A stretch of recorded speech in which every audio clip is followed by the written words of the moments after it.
Hello viewers, কেমন আছো তোমরা সবাই? আশা করছি খুব ভালো আছো।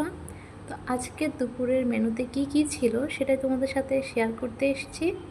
তো ফার্স্টেই নিলাম পটলের ভর্তা আর সাথে একটা কাঁচামরিচ। তো এটা শুধু পটলের ভর্তা বললে ভুল হবে।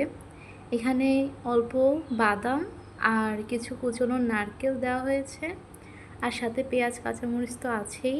ভীষণই ভালো হয়েছে এই ভর্তাটা, জাস্ট ফাটাফাটি। আর এরপর নিয়ে নিলাম একটা কাতলা মাছের বড় সাইজের পিস, আর সাথে টমেটো দিয়ে এটা রান্না করা, আর একটুখানি কাঁচা লঙ্কা দিয়ে খাচ্ছি। মরিচটা খুবই ঝাল, এই জন্য একটার বেশি আর দুইটা নিলাম না। আসলে খুব বেশি ঝাল খেলে তরকারির টেস্টটাই আমার মনে হয় পাল্টে যায়, তো এর জন্যই একটা নিলাম। অনেক মজা হয়েছে। এরপর ডাল নিলাম, মসুর ডাল, আর তার সাথে নিলাম বাঁধাকপি। আসলে ডালের সাথে বাঁধাকপিটা মাখিয়ে খেতে আমার অনেক ভালো লাগে, তার জন্যই ডাল আর সাথে বাঁধাকপি একসাথে নিলাম। তো বাঁধাকপিটাও খুব মজা হয়েছে, সাথে আলু দিয়ে রান্না করা এটা। সবাই ভালো থাকবেন, ধন্যবাদ, বাই বাই।